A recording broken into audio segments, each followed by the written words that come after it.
Welcome to Movers and Shakers. दोस्तों, Japan वालों को कुछ भी दीजिए वो उसका छोटा मिनी वर्जन जरूर बना देते हैं. For instance Walkman, Discman, mini car और अब रिस्ट वॉच में फोन. शुक्र है अब तक जापानीज ने अमिताभ बच्चन को नहीं देखा. मुझे यकीन है कि जापान में किसी दिन नहाना धोना भी रिस्ट वॉच से होगा. वॉच कम फोन कम हैंड शावर. हाँ, बस मैं 2 मिनट में नहा दो क्या.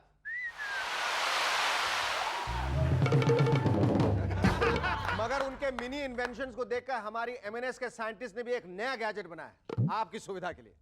आपको विश्वास नहीं हो रहा है कि ऐसी एडवांस चीज इंडिया में बन सकती है, लेकिन हमारे पास प्रूफ है.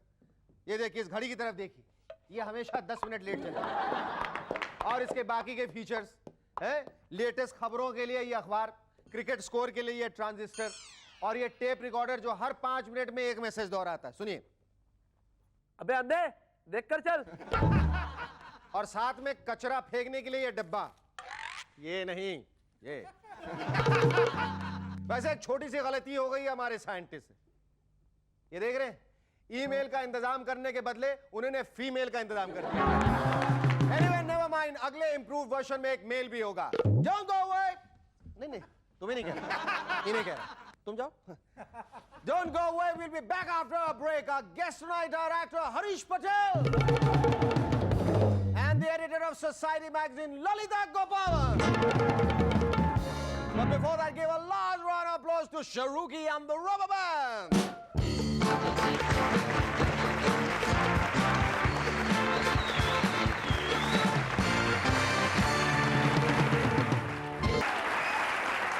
Hello, welcome back to MNS once again.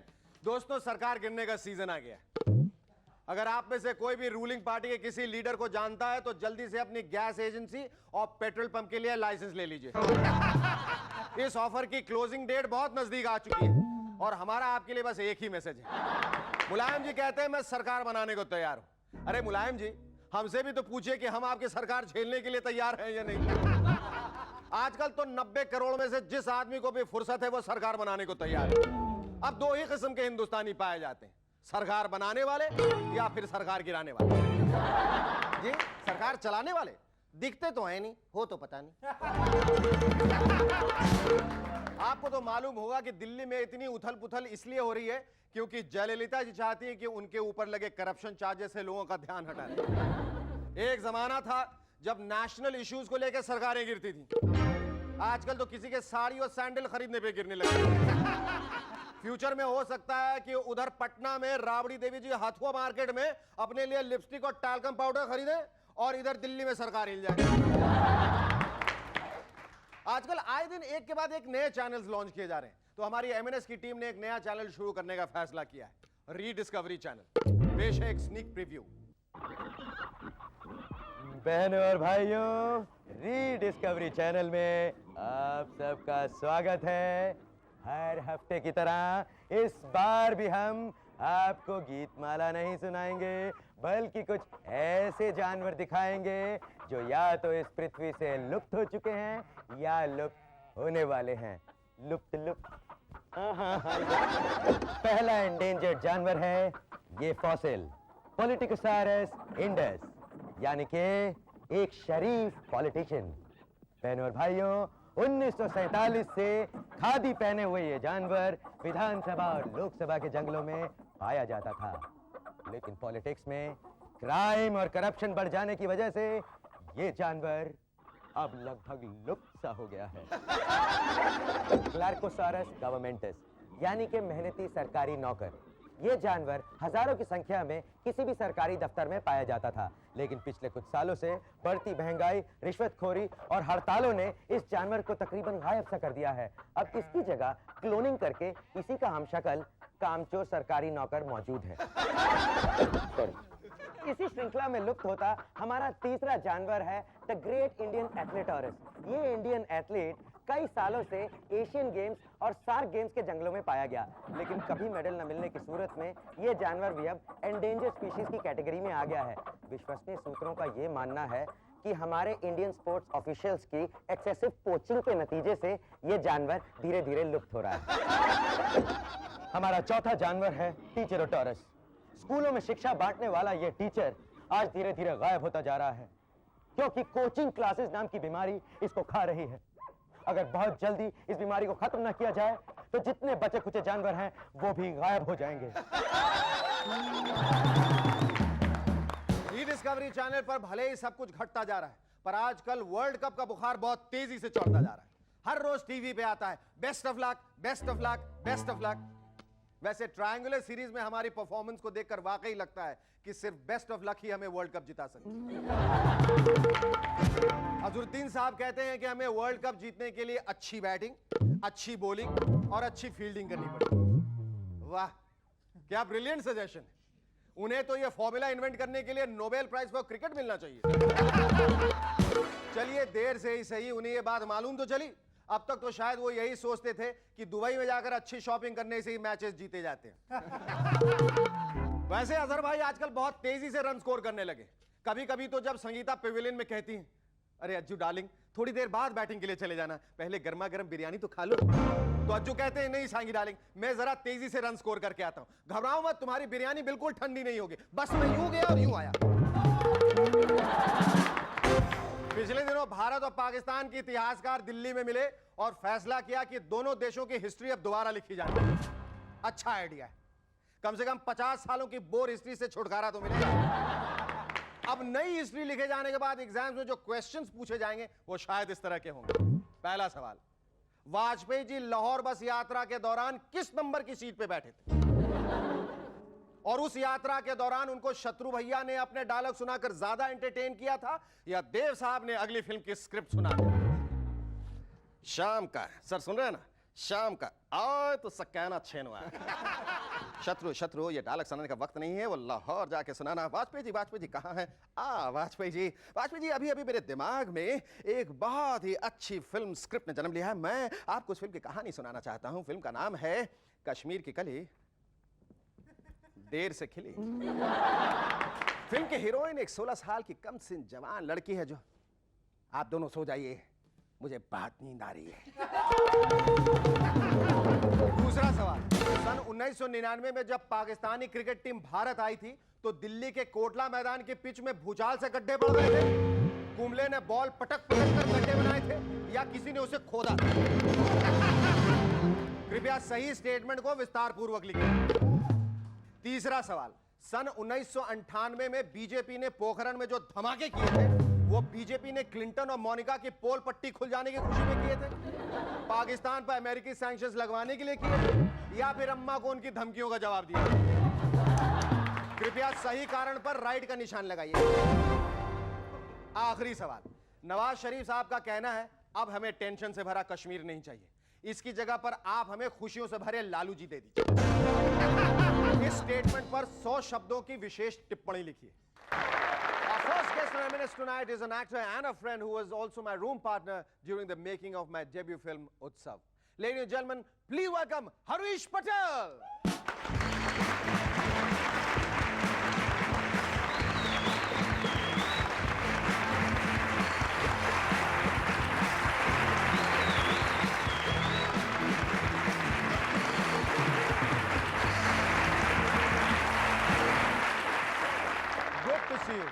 तुम आज भी उतने ही चेयरफुल और उतने ही हरे भरे हो। It's so good to see you after so long. अच्छा, मुझे ऐसा लगता है हरीश कि आज अगर किसी भी मूवी चैनल में कहीं भी दुनिया में, विश्व में किसी कोने में अगर कोई टीवी चैनल खोले, मूवी चैनल हो, तो उसमें हरीश पटेल जरूर रहेगा। How many films have you done till now? हो गई होंगी कुछ 100 के ऊपर। 100 के ऊपर तुमने फिल्म कर जी हाँ, कर ली है। 82 से शुरू किया था, पता है तुम्हें। 99 में इतनी तो कर ही ली मैंने, क्योंकि मैंने हर तरह की फिल्में की हैं। पर तुमने कभी काउंट करने की कोशिश नहीं की मैं इतनी फिल्में, कोई रिकॉर्ड नहीं बनाना चाह रहे हो? फिल्में नहीं, हाँ। मैं सिर्फ पैसे काउंट करता था। वो कौन सी फिल्म है जिसमें तुम्हें काम करके बिल्कुल भरपूर, जिसको कहते हैं कि मजा और सेटिस्फैक्शन मिला? उसका मैं क्या कहूंगा कि वो जिस तरह के डायरेक्टर के साथ आपने काम किया है उस पर डिपेंड करता है, क्योंकि चाहे रोल छोटा हो या बड़ा, सही बात। वो जो आपसे काम निकलवा के लेते हैं उसका ज्यादा मजा आता है। अब जैसे मैंने प्यार किया, भले ही मेरा छोटा सा कैरेक्टर था, लेकिन सूरज बड़ियाती के साथ काम करना एक अलग बात थी। लाले की जान, हर इंसान अपनी रोजी ऊपर से लिखवा कर लाता है, मगर उसकी इज्जत नहीं करोगे ना तो वो तुम्हारे लिए रुकेगी नहीं। फिर कभी जवान पर नजर उठाकर भी देखा तो जिन हाथों से ड्राइवरी सिखाई है ना, उन्हीं से भुलवा दूंगा। चलो निकलो यहाँ से। But he also started the trend of the comic villain. Comic villain. वो एक कॉमिक का एक पुट उसमें डाल देना, एक विलेन में एक नया शेड, एक नया एंगल, एक नया परसेप्शन नहीं, वो इसलिए रखा गया क्योंकि लेटली फिल्मों में ऐसा होने लगा, भाई थोड़ा रिलीफ भी होना चाहिए, तो उस और वो वजह से character बड़ा वो stereotype कैरेक्टर हो बड़ा जाता स्टीरियोटाइप हो जाता है। और सबसे बड़ी बात ये है कि वो मेन विलन के पहले मरता है, सेकंड लास्ट उसकी डेथ होती है, तो उतनी लेंथ भी मिलती है हमें। अच्छा हरीश, तुमने कभी डायरेक्शन की तरफ निगाहें फेरी हैं, कभी सोचा है कि मुझे डायरेक्शन भी करना चाहिए? हाँ, क्यों नहीं? You think about that and you answer that after the break. Stay with us, we'll be back in a moment to chat some more with Harish Patel.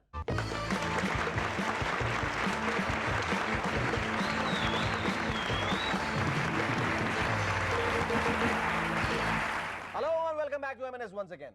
हाँ तो हरीश, मैं पूछना चाह रहा था कि तुमने कभी निर्देशन के बारे में सोचा? बिल्कुल सोचा है, निर्देशन मैं जरूर करूंगा, लेकिन हमारी फिल्म इंडस्ट्री में कहावत है कि आपकी जो एक दुकान अगर चल रही है तो उसे तब तक चलने दो जब तक वो अपने आप बंद नहीं हो जाती, तब तक दूसरे लोग आके शटर उसका नीचे ना गिरा दें। नीचे ना कर दें। तो अभी मेरी एक्टिंग की दुकान चल रही है, जब इस पे शटर गिरेगा तो निर्देशन शुरू कर दूंगा। कई बड़े बड़े फ्लॉप एक्टर बाद में तो निर्देशक ही बने हैं ना। सही बात है, बिल्कुल। अच्छा हरीश, उत्सव के वक्त मैंने तुम्हारे साथ रूम शेयर किया था, बिल्कुल, लेकिन उसके कुछ अच्छे और कुछ बुरे अनुभव भी हैं। मैं तुम्हारे साथ रूम शेयर भी करना चाहूँगा और नहीं भी करना चाहूँगा। करना तो इसलिए चाहूँगा रूम शेयर क्योंकि तुम एक अच्छे एक्टर हो, अच्छे इंसान हो। नहीं इसलिए करना चाहूँगा कि तुम रात को, तुम्हें शायद पता नहीं, सोने के बाद एक तो तुम खर्राटे लेते हो और गोल गोल ऐसे 360 डिग्री में घूमते हो। सुबह उठ के मैं कंफ्यूज हो जाता था मैं किस तरफ सोया था। ठीक है शेखर, मैं भी तुम्हारे साथ में रूम शेयर करना भी चाहूंगा और नहीं भी चाहूंगा। रूम इसलिए शेयर करना चाहूंगा क्योंकि तुम भी बहुत अच्छे एक्टर हो, और शेयर इसलिए नहीं करना चाहूंगा क्योंकि जब तुम्हें रात को पिंपल्स आ जाते हैं ना बेदिंग सीन के पहले, उत्सव का जो फेमस बेदिंग सीन था रेखा के साथ में, उसके पहले इनको एक छोटा सा पिंपल यहाँ कहीं आ चुका था, तो रात भर एक हफ्ते तक ये बत्ती जला के वो पिंपल को देखते रहते थे शीशे पे। अच्छा हरीश, तुम शूटिंग के सिलसिले में तो कई बार बाहर गए होगे, कभी कोई ऐसा एम्बैरेसिंग मोमेंट या सिचुएशन आया हो? मैं जा रहा था एक शूटिंग के सिलसिले में डेट्रॉइट यूएसए, तो वॉशिंगटन डीसी से फ्लाइट पकड़ने की जो कनेक्टिंग फ्लाइट थी उसमें कुछ 6-7 घंटे का फ़र्क था और मैं बड़ा थका हुआ था, तो मैंने बोला कहीं मुझे अगर आराम करने को मिल जाए, थोड़ी देर एक झपकी ले लें, सो जाए तो अच्छा होगा। तो मैं गया उधर इंक्वायरी में, पूछा भैया यहाँ पे रेस्ट रूम है? तो इज देयर रेस्ट रूम? तो बोले या of course there are so many. तो बोला so please I want to rest actually, so please you let me know how much should I pay and where should I pay. I want to make payment to go to restroom. Yes. But no, there are no charges. कमाल है यार. No, but the thing is that can I stay there for about 6-7 hours? So it was 6-7 hours there. Yeah, of course. In a restroom? हाँ, 6-7 hours? हाँ, तो कुछ गड़बड़ लगती है भाई। मुझे बाद में पता चला एक्चुअली कि रेस्ट रूम जिसे हम यहाँ विश्राम गृह कहते हैं, अमेरिका में उसे टॉयलेट को कहते हैं। Thank you so much, Harish. It was lovely talking to you. Our second guest on M&S tonight is the editor of the very popular magazine Society. Ladies and gentlemen, please welcome Lalita Gopalan.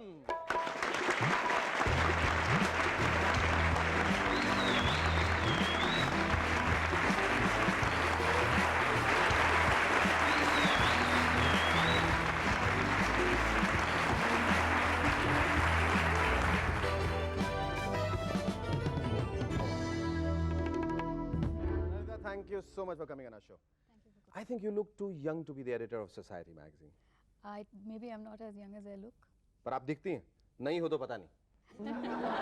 अच्छा, अक्सर आप लोगों के बारे में लिखती हैं, उनका इंटरव्यू लेती हैं. How do you feel today you are sitting on the other side of the firing line? A little very different.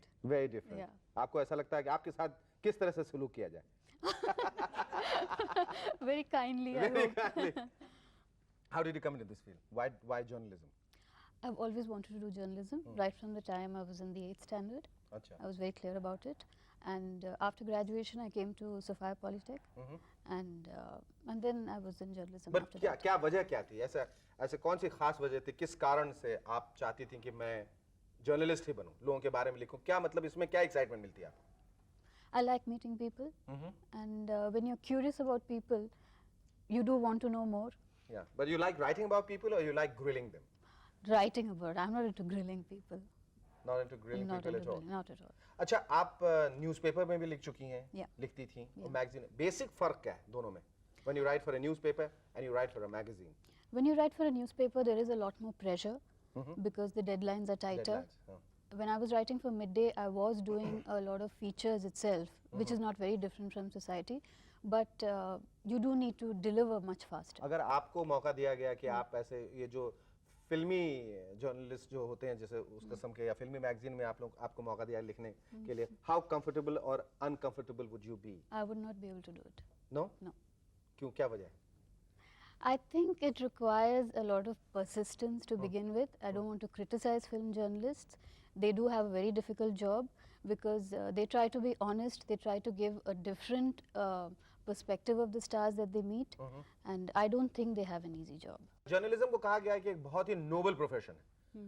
अब आप हमें बताइए कि इसमें कितनी नोबिलिटी रह गई। You hang on to that answer. Stay with us. We'll be back in a moment to chat some more with Lalita Gopalan.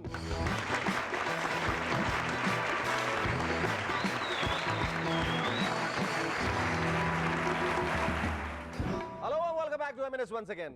Lalita ji बताइए, जैसे मैं पूछ रहा था आपसे कि ये बहुत ही नोबल प्रोफेशन माना गया है, अब इसमें कितनी नोबिलिटी बाकी रह गई? I think it definitely is noble. Society magazine को इतना पॉपुलर बनाने में आपका कितना योगदान है Lalita? I think there have been about 5 or 6 editors before me, so I wouldn't take all the credit for where the magazine is today. I've been editor for a year and a half, and आपके आने के बाद क्या लग रहा है कि magazine better हुई है, खराब हुई I है, वही hope है? it's better. क्या? I हाँ, ये- definitely hope it's better. अच्छा, आपके मैगजीन में कॉलम भी होता है व्हाट्स इन व्हाट्स आउट, ये आप लोग कैसे डिसाइड करते हो what's in what's out? See, like I said, it's not just me. We have a team, so all of us are aware of what's happening and what's not, and you know what people like, what people don't like. And when you go out and we have all kinds of age groups. I'm among the older ones. We do have people in their very early 20s. Okay. You know, the pub hopping, the disco going, that kind of crowd as well. So we all sit together and we decide what's in. अच्छा, अगर मैं आपसे पूछूं कि इस महीने which are the 5 things which are like in and 5 things which are out? I would say white. White is in, White is in. Right. I would say silver is in. silver is in, I would say Simi Garewal's show is in, in but then I said 3. 3. Last तो मैंने सोच के रखा, movers and shakers, I'm going to ask. Fourth आप बताइए. Fourth, I would say coconut water, coconut water. Okay, and movers and shakers? movers and shakers. Definitely, thank you. देखिए, मैंने जबरदस्ती आपको बुला लिया. Thank you so much. It was lovely talking to you. आजकल हमारे यहाँ इतने पावर कट्स नहीं होते जितने इलेक्शंस होते हैं. मैं तो कहता हूँ कि इनकम टैक्स का नाम बदल के इलेक्शन टैक्स रख देना चाहिए. फ्यूचर में इनकम टैक्स वाले अनाउंस करेंगे, कृपया अपने रिटर्न्स 2 दिन के अंदर भेज दीजिए, 7 दिनों के बाद इलेक्शंस जो है.